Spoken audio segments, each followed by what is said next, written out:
Racikan Berita 1. Oke, bismillahirrahmanirrahim. Assalamualaikum warahmatullahi wabarakatuh. Saudara-saudara sebangsa dan setanah air ya, saya Dr. Tifa. Hari ini saya ingin memberikan beberapa pernyataan, penjelasan, sekaligus juga klarifikasi atas apa saja yang saat ini menjadi bahasan maupun viral di media sosial terkait dengan sidang yang sudah saya jalani ya. Saya versus dakwaannya Joko Widodo. Nah, pertama yang ingin saya sampaikan pada chapter ini adalah tentang pertanyaan banyak sekali orang terkait dengan apakah Pak Joko Widodo akan hadir atau tidak di persidangannya Dr. Tifa di Pengadilan Negeri Jakarta Timur ya, yang sudah jalan ini ya, dan insya Allah hari Kamis esok tanggal 16 Juli akan menjadi sidang yang ketiga dengan ada agenda. Nah, selama ini kan jadi teka-teki, jadi taruhan nih. Setiap kali sidang saya diselenggarakan, Jokowi hadir nggak, Jokowi datang nggak, begitu kan terus gitu. Lalu jadi timbul polemik dan spekulasi. Nah, sekarang adalah kita mau melakukan prediksi atau melakukan semacam pembahasan ya tentang spekulasi hadir atau tidak, penting atau tidak sih Pak Jokowi ini hadir gitu ya, dari sisi makna hukum, lalu konsekuensi politik ya, dan kemudian juga terkait dengan asas manfaat maupun kerugian andai kata beliau hadir atau tidak. Yang pertama adalah Jokowi dalam kasus ini ya, Joko Widodo dalam kasus ini adalah sebagai saksi pelapor. Saya tuh dilaporkan. Jadi ini kasusnya Pak Joko Widodo, bukan kasus saya. Ya, jadi yang punya gawe, punya perhelatan sampai mulai dari 30 April 2025 ketika beliau datang ke Polda Metro Jaya, ya, itulah mulainya perhelatan itu. Dengan aktor utama ya Pak Joko Widodo sendiri. Lalu ada 12 orang yang dilaporkan ya. Nah, sekarang yang kemudian sampai jadi si persidangan kan baru saya tuh. Baru saya juara satu saya berarti ya. Baru saya maju ke sidang, maju ke pengadilan. Artinya apa? Artinya yang punya perhelatan, punya gawe ini Pak Joko Widodo. Artinya ketika sesuatu yang sudah dia tunggu toh dari sejak 30 April 2025, kan orang kalau melaporkan orang itu yang ditunggu apa sih? Kan sidang toh? Yeah. Karena sidang itu adalah pembuktian dari sesuatu yang dia laporkan, ya kan? Apakah yang dia laporkan terhadap saya itu terbukti atau tidak? Mempunyai cukup evidence atau cukup data secara hukum atau tidak, kan gitu. Baru dari situ kan dia mengharapkan saya akan divonis dan sebagainya, atau ada putusan pengadilan dan sebagainya. Artinya yang punya gawe itu adalah Pak Joko Widodo. Makanya selazimnya orang yang punya gawe, punya hajatan, ya dia harus hadir, kan begitu. Nah, kita kan mengharapkan bukan hanya sisi sosok kenegarawan whatever ya, tapi keberanian untuk bertanggung jawab. Karena telah membuat beberapa anak bangsa itu hidupnya jadi kacau balau. Misalnya contoh saya ya kan, apa yang terjadi pada saya selama 1 tahun lebih ini? Jadwal hidup saya kacau balau, banyak sekali pekerjaan-pekerjaan yang tidak bisa dilakukan lagi, banyak sekali undangan-undangan di mana saya mesti bicara ataupun mengajar juga akhirnya orang yang mengundang jadi takut untuk mengundang saya. Banyak universitas-universitas di mana saya selama ini menjadi dosen tamu dan sebagainya jadi takut untuk mengundang saya, maka kerugiannya ada pada mahasiswa-mahasiswa saya. Lalu juga waktu saya, perhatian saya, pikiran saya banyak sekali tercurahkan pada kasus ini. Ya, pada peristiwa ini di mana kenapa? Karena ya saya dikriminalisasikan. Nah, karena itu maka sebagai sebuah wujud pertanggungjawaban hukum, baik sebagai wujud pertanggungjawaban kenegarawanan, ya kita harus menghormati. Ya, selayaknya semestinya Pak Jokowi harusnya memang hadir pada saat sidang perdana dari sejak mulai itu. Kenapa? Dia punya kepentingan kan? Kan dia satu-satunya yang punya kepentingan terhadap kasus ini. Dia mau Dr. Tifa di sidang, ya kan, sudah terjadi. Dia mau Dr. Tifa diadili, ya sudah terjadi. Dia mau Dr. Tifa divonis, ya dari awal. Jangan tunggu aja di rumah lalu nunggu ke apapun yang terjadi gitu ya. Seperti itu. Jadi itu adalah tuntutan dari rakyat. Kenapa? Kita rindu sekali dengan sikap kenegarawanan seseorang yang pernah jadi mantan pejabat, mantan presiden apalagi. Kita membutuhkan itu. Ya, jadi itu pertama. Kemudian yang kedua, lebih dari itu adalah bahwa dia itu saksi pelapor. Dia orang yang melaporkan saya. Dia adalah saksi pelapor. Dalam KUHP, Kitab Hukum Acara Pidana, saksi pelapor, apalagi ini yang dilaporkan adalah delik aduan, ya, itu wajib hadir hukumnya, nggak bisa diwakili oleh siapapun. Orang itu yang melaporkan pada delik aduan itu wajib hadir. Jadi persoalan hadir atau tidak dari Pak Jokowi ini sudah tidak lagi harus menjadi diskusi ya, sudah selesai sampai di sini. Jadi intinya apa? Intinya ya Pak Jokowi wajib hadir, tidak bisa diwakilkan dan hadir secara fisik. Karena setelah COVID ya, setelah COVID itu pengadilan kan sifatnya adalah off air. Ya, sifatnya adalah pengadilan fisik, bukan lagi pakai media online, pakai media Zoom ya. Jadi ya sudah, kita fisik ketemu fisik gitu.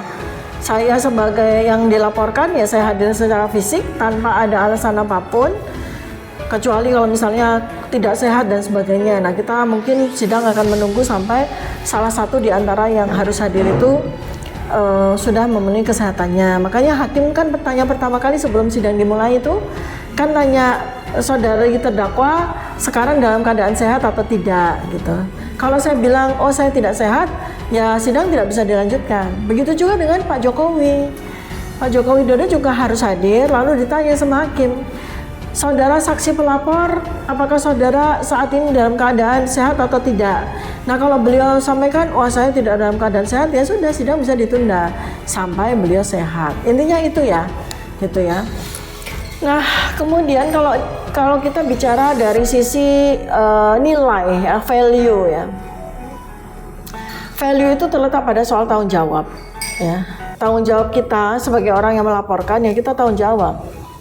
Seperti saya juga, saya punya tanggung jawab sebagai orang yang dilaporkan. Saat ini apalagi posisi sudah sebagai pasca tersangka kan. Setelah saya menerima surat dakwaan kan saya berarti menjadi terdakwa, ya saya wajib. Alhamdulillah masih bisa melakukan banyak kegiatan yang lain karena saya tidak ditahan begitu kan ya. Jadi saya bertanggung jawab gitu di dalam setiap tindakan saya. Termasuk juga di sini adalah Pak Joko Widodo.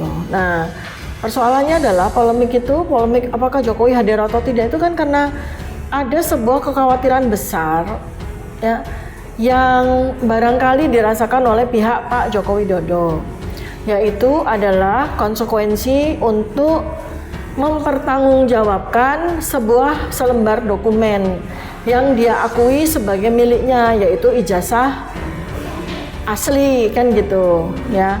Jadi itu kan sebetulnya mungkin kekhawatiran yang kita juga tahu, kita juga rasakan sebagai bentuk dari polemik ini kan gitu. Nah, sekarang dari sisi value ya. Kemudian dari sisi nilai pembuktian, apakah kalau seseorang hadir itu langsung jadi ijazahnya asli? Ya belum tentu. Nah, itu mungkin yang ditakuti kan? Yang ditakuti kan itu. Kan ini kan ada penggiringan ya, terutama dari pihak pendukungnya Pak Joko Widodo nih, dari pihak Termul. Seakan-akan kalau Pak Jokowi hadir itu seakan-akan ijazahnya pasti asli. Wah, perjalanannya masih panjang. Untuk bisa memastikan keaslian dari ijazah tersebut, itu bukan hanya dari sisi kehadiran Pak Joko Widodo, bukan. Tapi dari sisi pasca kehadiran beliau sebagai saksi pelapor, nah dimulailah ya sebuah evidence based observation ya, observasi berbasis data. Dari mana data itu? Bukan hanya dari satu lembar ijazah Joko Widodo, tapi dari 709 dokumen. 709 dokumen yang saat ini sudah disita oleh Polda Metro Jaya dan sudah dilimpahkan ke kejaksaan. Ya itulah yang nanti akan kita ujikan bersama-sama. Dan saya juga sudah bilang kepada salah satu media TV ya, saya bilang bahwa sebagai terdakwa, saya punya hak sepenuhnya untuk melakukan yang disebut sebagai cross examination atau pengujian pembanding ya. Jadi pengujian pembanding dari puslapor para ahlinya ya, saya akan minta kepada hakim untuk mendapatkan fasilitas atau peluang untuk menghadirkan laboratorium ya independen, baik itu dari dalam negeri maupun dari luar negeri, beserta dengan ahlinya untuk melakukan examination, cross examination terhadap dokumen yang dianggap sebagai ijazah Joko Widodo itu. Jadi itu ya intinya ya. Jadi jangan berkutat seakan-akan yang paling penting dari semua peristiwa ini adalah kehadiran Joko Widodo. Nanti kalau kayak gitu masyarakat jadi blunder loh. Ya, kan jadinya tuh polemiknya atau pertaruhannya tuh begini. Kalau Pak Joko Widodo itu nggak mau hadir, artinya ijazah itu palsu, kan gitu. Nah, bagaimana kalau Pak Joko Widodo hadir? Berarti ijazahnya asli, kan? Jadi begitu kan penggiringannya. Jadi mesti hati-hati juga nih kepada para pendukung saya maupun juga kepada para pendukung yang lain. Hati-hati, kita bisa kejebak di dalam sebuah jebakan dari framing, ya.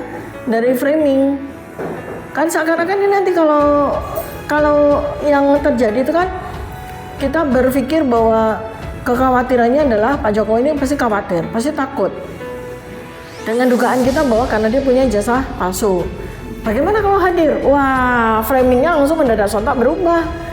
Wah, kalau dia hadir berarti ijazahnya asli. Nah, itu harus hati-hati. Menuju ke situ perlu bertahun-tahun. Karena butuh ratusan saksi yang kita tanyakan di pengadilan dan menghasilkan fakta persidangan. Lalu ada lagi 709 dokumen yang selain dokumen itu ditanya-tanya juga, pihak yang ditanya tentu saja yang punya dokumen tersebut maupun examination yang dilakukan terhadap 709 dokumen. Jadi nanti yang kita minta, saya sebagai terdakwa minta untuk di-exam, untuk diuji bukan hanya selembar ijazah itu, tapi juga 709 dokumen. Yang di situ ada transkrip, ada KHS, ada skripsi, ada foto-foto, ya banyak sekali yang perlu kita examkan, perlu kita ujikan. Ada pertanyaan? Ini ada yang membuat sebuah narasi bahwa ibu ingin menyelamatkan diri sendiri dengan eksepsi. Gimana tuh komentarnya? Sekali lagi, ini memang begitu banyak orang-orang yang terlibat maupun tidak terlibat ya, yang mengeluarkan pernyataan-pernyataan yang sekarang ini akhir-akhir ini menjadi cenderung penggiringan yang tendensius ya. Maka saya kembalikan lagi kepada level hulunya. Saya kembalikan lagi kepada 30 April 2025. Ini sebetulnya peristiwa hukum apa sih yang membuat sampai kemudian 405 hari akhirnya Dr. Tifa didudukkan sebagai terdakwa di persidangan. Kita harus ingat tanggal 30 April 2025, yaitu bahwa pada peristiwa itu Joko Widodo melaporkan Dr. Tifa karena dia merasa dihina-hina, merasa direndah-rendahkan, kan itu. Jadi ini konteksnya bukan soal ijazah kemudian tiba-tiba menjadi muncul karena sidang ini. Nah, kalau memang ada pihak yang mau agar ada sebuah sidang ya yang terjadi untuk membuktikan menjadi pembuktian ijazah, sidang itu seharusnya ada seseorang atau pihak yang melaporkan tentang kepalsuan ijazah Joko Widodo. Laporan dengan pasal-pasal yang kalau nggak salah itu 162 atau 163, penggunaan dokumen palsu untuk mendapatkan jabatan publik, kan gitu. Siapa pelapornya? X. Siapa terlapornya? Joko Widodo. Nah, disitulah sidang sejati, tempat di mana pembuktian ijazah itu terjadi. Tapi kalau saya, ke kasus saya ini kan mens rea yang menurutnya Joko Widodo dilakukan sama saya karena saya dianggap oleh dia menghina-hina, merendah-rendah. Itu kan mens rea yang dia pikir itu. Jadi bukan soal ijazah. Di sini tidak ada konsep ijazah sama sekali. Kenapa? Karena kajian yang saya lakukan itu kan terkait dengan benda digital yang ada di internet, di mana benda digital itu tampak menyerupai ijazah. Dan karena benda digital itu yang tampak menyerupai ijazah itu ada namanya Joko Widodo, maka kita semua ya itu terfiksir pikiran kita bahwa itu adalah ijazah Joko Widodo. Sampai lupa pada hakikat dari sebuah dokumen yang kemudian menghasilkan pasal 3235 itu, yaitu manipulasi dokumen elektronik milik seseorang. Pertanyaannya adalah, kalau Joko Widodo itu merasa saya melakukan manipulasi terhadap dokumen elektroniknya, pertanyaan saya adalah dokumen elektronik apa milik dia yang saya manipulasi, yang saya edit? Kalau memang Joko Widodo itu adalah sarjana lulusan UGM tahun 1985, dia nggak punya ijazah elektronik yang bisa kita edit, yang bisa kita manipulasi. Dia punyanya, kalau dia punya ya, dia punyanya itu adalah selembar ijazah bentuknya kertas alias analog. Jadi pasal 3235 itu pasal yang ngaco, sangat tidak relevan gitu. Ya. Ini menarik ya. Kalau kita bicara persidangan tadi Dr. Tifa sedikit menyinggung bahwa pada pokoknya ini tidak mengarah ke dokumen ijazahnya Pak Jokowi, tapi mengarah ke pasal mengenai undang-undang ITE. Nah, sekarang ada diskusi yang lebih menarik lagi, Dok. Misalnya soal ada narasi yang menyatakan nanti akan stop di eksepsi katanya. Nah, bagaimana Dok caranya untuk bisa membuktikan nanti ijazahnya Pak Jokowi itu benar-benar asli gitu atau palsu? Nanti kalau seandainya itu diputus eksepsi, nah ini masih seandainya ya, jadi itu belum juga terjadi. Nah, gimana langkah-langkahnya Dr. Tifa dari tim? Iya, persoalan pembuktian ijazah itu harus. Ya, itu kewajiban bukan hanya saya, tapi kewajiban kita bersama. Kita bersama rakyat Indonesia 280 juta rakyat itu punya kewajiban untuk berani membuktikan ijazah yang sudah membawa korban 2 warga negara dihukum bertahun-tahun sampai kehilangan kehidupannya loh. Ya, sampai kehilangan keluarga, kehilangan ekonomi dan sebagainya. Itu adalah kewajiban seluruh rakyat Indonesia, bukan hanya kewajiban saya. Jadi jangan kemudian begini loh. Ya, sekarang ini balik lagi, kita mendeduksi ya. Kalau sekarang kita bicara sidang Dr. Tifa di PN Jakarta Timur, itu Dr. Tifa melawan dakwaan. Ya, Dr. Tifa versus dakwaan.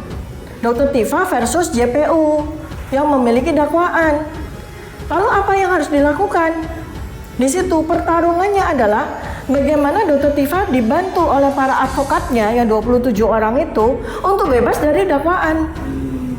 Apa isi dakwaannya? Telah menghina-hina, telah merendah-rendahkan. 27 advokat saya berjibaku, bertempur dengan segenap pemikiran dan pengalamannya untuk membebaskan saya dari dakwaan tersebut.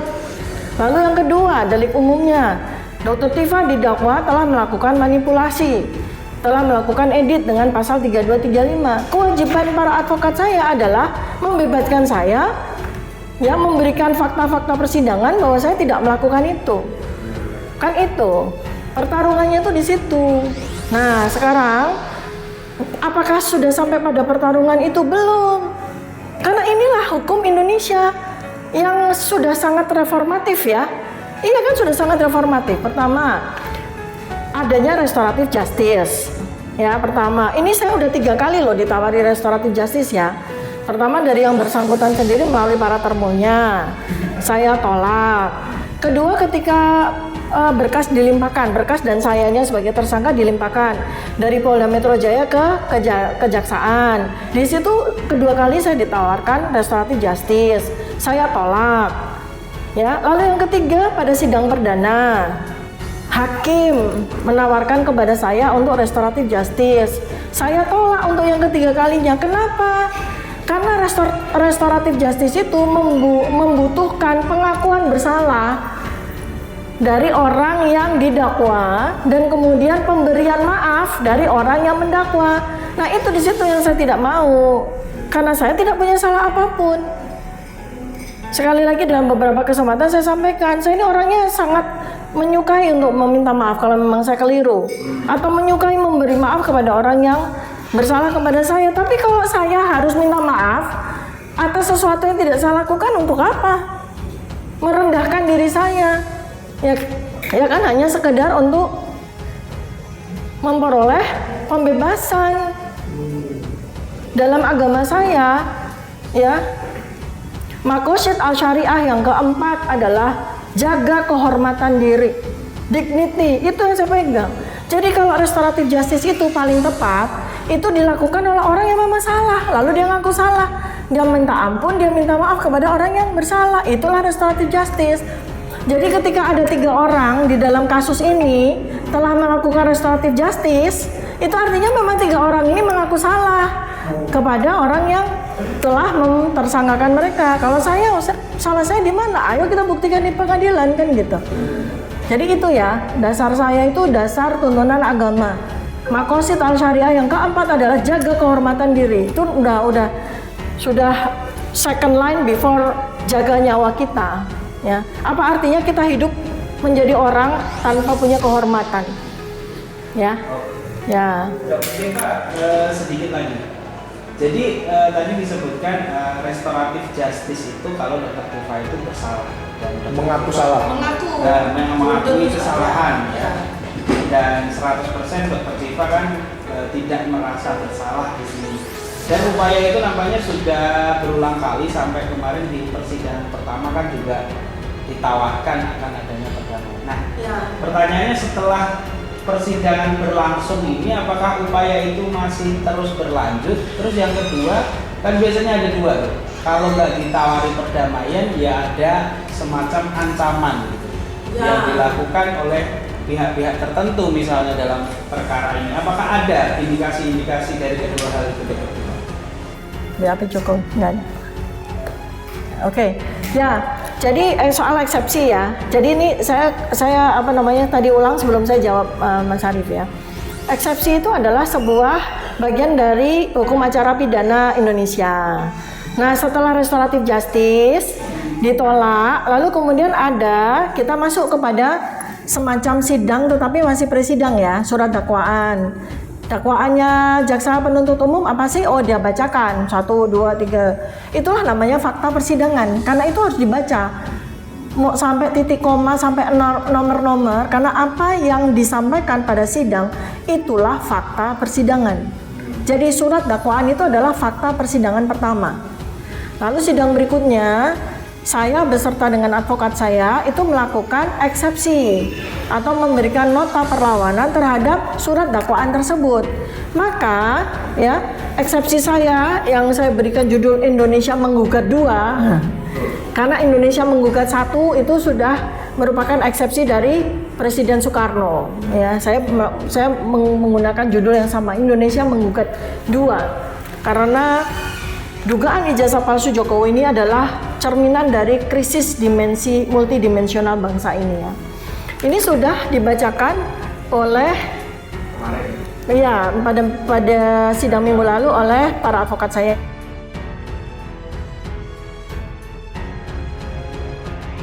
Indonesia Menggugat 2 sebanyak 37 halaman. Inilah fakta persidangan.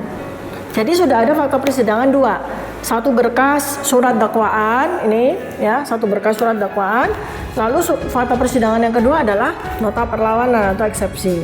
Nah, besok rencananya adalah jaksa penuntut umum akan memberikan balasan atas eksepsi saya. Nanti sidang berikutnya hakim memutuskan apakah nota perlawanan saya diterima atau surat dakwaannya diterima. Nah, kalau nota perlawanan saya diterima atau eksepsi saya diterima, sidang selesai. Itu namanya putusan sela. Ya, jadi dakwaan tidak memenuhi syarat untuk maju sidang selanjutnya. Nah, kalau surat dakwaan diterima, artinya surat perlawanan, nota perlawanan saya ditolak, ya sidang jalan terus. Sidang jalan terus. Sidang jalan terus apakah membuktikan ijazah? Bukan. Sidang jalan terus untuk membuktikan saya menghina betul atau saya merendahkan betul, apa saya melakukan manipulasi atau saya melakukan editing, kan itu pokok perkaranya, kan itu. Nah, menariknya adalah ketika seseorang, dalam hal ini adalah Joko Widodo ya, itu mendakwa saya atau melaporkan saya karena tuduhan pencemaran nama baik dan fitnah, ya dia harus membuktikan kenapa saya dituduh sama dia melakukan pencemaran nama baik dan fitnah. Dasarnya apa? Nah, ada sebuah video yang harapan saya nanti pada sidang akan bisa ditampilkan, yaitu video Pak Joko Widodo sendiri yang menyatakan, saya dihina-hinakan, saya dihina sehina-hinanya, saya direndahkan serendah-rendahnya. Kenapa? Karena saya dituduh ijazah saya palsu, kan gitu ya. Nah, itu berarti kan itulah pokok perkara kedua. Mengapa dia terhina? Mengapa dia merasa direndahkan? Mengapa merasa dicemarkan nama baik dan difitnah? Karena ada yang menuduh ijazahnya palsu, kan itu. Nah, ini yang menarik. Apakah saya menuduh ijazah Jokowi palsu? Melihat saja cuma 5 menit waktu tanggal 15 Desember 2025 waktu gelar perkara. Memegang saja belum pernah. Lalu apa yang saya pakai untuk mengkaji polemik selama 11 tahun ini? Yaitu benda digital yang bentuknya seperti ijazah. Milik siapa itu? Bukan milik Joko Widodo, bukan. Benda itu akan dikatakan merupakan milik Joko Widodo kalau beliau menjadi uploadernya. Ini dalam undang-undang ITE. Siapa yang mengupload atau dia adalah uploader, berarti dia memiliki benda digital tersebut. Nah, yang kita kaji bersama, bukan hanya saya, tapi juga banyak sekali peneliti yang lain, itu kan benda digital yang diupload oleh Dian Sandi. Artinya, uploadernya adalah Dian Sandi. Jadi, kalau mau protes, kenapa benda digital saya, milik saya, dokumen digital saya dikaji-kaji, diteliti-teliti, ya Dian Sandi. Misalnya, dia mengupload ijazahnya dia sendiri. Bukan ijazah orang lain atau apapun itu gitu. Sesuatu benda yang menyerupai ijazah gitu. Jadi ini ada hukum namanya uploader, downloader. Siapa yang mengupload, dia yang berhak untuk melaporkan. Kemudian downloader, siapa yang mendownload, itu bukan owner. Jadi misalnya gini, nanti ada misalnya, loh kalau gitu kan Pak Jokowi mendownload postingannya Dr. Tifa, berarti Pak Jokowi punya hak ownership dong terhadap benda. Oh bukan, beliau menjadi downloader atau orang yang mendownload. Bukan lantul kemudian kalau kita mendownload sesuatu lalu itu menjadi ownership kita, enggak. Misalnya contoh, kita kan sering mendownload foto-foto orang, foto-foto gambar atau apa gitu kan, atau kita mendownload buku misalnya begitu. Apakah lalu kemudian buku itu menjadi milik kita? Bukan. Kita sekedar sebagai downloadernya. Buku itu tetap milik pengarangnya gitu. Tetap milik bukan pengarangnya, bukan hanya pengarang, tetap milik orang yang mengupload pertama kali. Ya, seperti itu. Kalau mau pertanyaan panas-panas kan duduk di sini. Oke. Nah, jadi ini. Silakan menuju ke depan, Ini kita ada tiga ini ya. Ini yang soal ijazah, Jokowi hadir atau tidak, ada cukup apa belum? Tapi kita olah. belum terjawab, dokter. Oh belum, iya. Soal tawaran dan apakah ada ancaman tadi? Oh ancaman, tawaran. Nah, setelah persidangan yang sudah 2 kali terakhir kan ada tawaran saat persidangan yang pertama itu. Restoratif justice. Dari kanan kiri depan belakang itu ada tawaran lagi. Yang kedua apakah ada ancaman setelah maju ke pokok persidangan ini karena Dr. Tifa kan masih terus melawan KPK. Ya. Silakan. Ya ini kan namanya kalau dalam konteks seperti ini tuh siapa yang merasa khawatir dia yang akan melakukan mulai dari apa? Pembujukan, penawaran, ancaman, intimidasi, teror, kan bukan dari saya. Jadi ada pihak yang merasa terancam dan itu sudah terjadi puluhan kali dalam 1 tahun ini. Apa saja itu? Mulai dari ancaman, bukan hanya saya tapi juga anak-anak saya yang sudah saya laporkan waktu itu di awal sekali di Komnas HAM. Lalu bujukan, kita udah tahu berapa kali pihak pendukungnya Pak Jokowi ya, para termul yang kita sebut para termul itu membujuk saya untuk melakukan restoratif justice. Kemudian ancaman lagi, intimidasi lagi, teror lagi, segala macam, termasuk peristiwa yang terjadi di tanggal 29 Juni 2026, di mana pada saat itu saya wajib lapor ke kejaksaan. Ternyata terjadi intimidasi, teror sekaligus ancaman tuh yang dialami oleh anak saya di kediaman saya. Kan itu udah 3 itu, ancaman, intimidasi, teror, kan gitu tuh. Nah itu terjadi terus kan. Nah ada satu intimidasi ataupun satu ancaman yang terjadi pada saat terakhir ini, apa itu terkait dengan studi saya. Jadi ketika saya mau ujian pada hari yang sama saya ditangkap coba. Ya, saya ditangkap itu kan luar biasa, itu ancaman, teror, intimidasi, ya. Yang kata Mas Roy itu udah menyerupai G30 SPK itu terjadi, coba bayangkan. Ya, itulah yang terjadi pada kehidupan saya selama 400 hari lebih. Bu, saya mau tanya, gimana pendapatnya Ibu waktu sidang terakhir kemarin? Tiba-tiba sidangnya belum mulai sudah bermunculan puluhan bahkan ratusan relawan Gibran. Apa sih hubungannya relawan Gibran ingin sekali melihat sidang Dr. Tifa? Ya itu kan artinya itu kan sebuah teror. Apa yang ditunggu Pak? Ada apa? Ke sini, di tanda tangan. Jadi ada dokumen lain? Iya, jalan semua. Ya, jalan semua. Monet, ini dibuka. Jadi kamu langsung kasih sama apa? Bolpennya. Ya, jadi jangan tunggu-tunggu deh. Ya itu adalah bentuk teror ya. Teror. Jadi pertama itu saya juga kaget karena ketika saya masuk ruang sidang, sisi sayap kiri itu udah diduduki oleh para termul. Ya. Lalu kemudian ternyata halaman juga dipenuhi ya oleh mereka. Jadi itu adalah bentuk intimidasi. Ya, dan mereka juga melakukan sebuah agitasi ya. Intimidasi sekaligus agitasi terhadap relawan-relawan para pendukung Dr. Tifa yang hadir juga. Nah, ini harus hadir ya negara di sini ya. Dalam hal ini adalah aparat ya, untuk agar tidak terjadi kericuhan nanti. Karena saya khawatir itu dalam beberapa kali diskusi itu, saya khawatir begini, seperti yang tadi saya sampaikan ya. Kalau Pak Jokowi hadir, maka akan dianggap ijazahnya asli. Siapa yang akan marah? Pasti relawan saya, pendukung saya. Kalau Pak Jokowi tidak hadir, sampai pada batas waktu misalnya diundang oleh sidang lalu nggak hadir, ya akan terjadi kericuhan. Siapa yang ricuh? Relawannya Pak Jokowi. Lalu kita kan ingin seandainya Pak Jokowi benar-benar berani hadir, ya artinya yakin kan pasti beliau kan bahwa ijazahnya asli misalnya. Jadi beliau itu hanya mau ditanya tentang ijazah. Sementara saya sebagai terdakwa dan para advokat saya itu punya kesempatan seluas mungkin, tidak bisa dibatasi oleh waktu dan hari untuk menanyakan bukan hanya ijazah tapi juga 709 dokumen. Lalu kemudian Pak Jokowi mengatakan, saya tidak mau, saya hanya mau datang karena saya mau menunjukkan ijazah saya.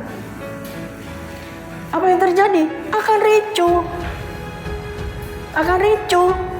Para pendukung, para relawan, para aktivis yang hadir, dan mereka itu nggak main-main. Perlu saya sampaikan ya bahwa kami sudah mengidentifikasi siapa relawan atau pendukung Dr. Tifa yang hadir. Itu orang-orang tokoh itu dari seluruh Indonesia, bukan orang individu yang datang satu-satu, bukan. Ya, kalau kita hitung mungkin sekitar ada 200 orang lebih, satu orang itu punya 10.000 pendukung minimal di rumahnya masing-masing, di komunitasnya masing-masing. Kita bisa bayangkan silent supporter saya itu saya hitung bisa 3 juta lebih.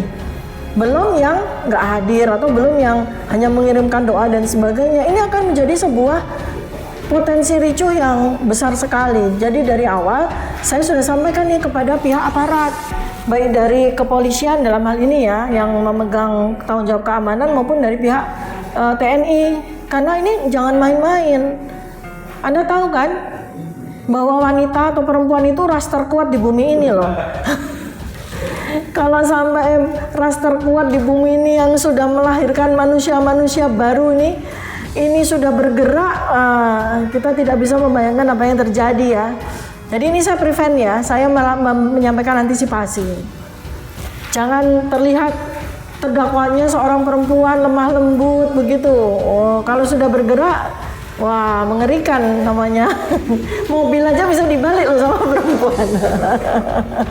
Terus Bu, ada pendapat nggak Bu soal waktu kemarin setelah selesai dari sidang, terus mereka saya lihat masuk ke dalam sebuah restoran yang agak mahal, makan rame-rame di situ. Kira-kira pendapat Ibu gimana tuh? Kok pendukung Mas Gibran ini makannya di restoran mahal, Bu? Iya, saya kaget juga karena restoran itu udah saya booking buat saya dan para advokat saya tuh. Iya. Jadi kita sama-sama ternyata booking nih. Jadi tumplek tuh antara saya dengan advokat sama para termul. Iya. Ya, jadi ini teman-teman semuanya, Mike, teman-teman ya. Ini di depan saya ini adalah para bohir saya nih, teman-teman. Oh iya. Ini namanya bohirnya Dokter Tifa tuh ini. Dokter Tifa bisa mengundang teman-teman, para aktivis, jurnalis, advokat, pokoknya semua pendukung itu makan di restoran kalau ada waktunya, mau rapat, mau kita beraktivitas, podcast itu yang bayari bohir ini. Supaya tahu. Jadi bantu kalau memang kita pengen berkegiatan positif, bantu dong. Ya, dengan membeli buku ini supaya perjuangan kita terus berenergi. Ya.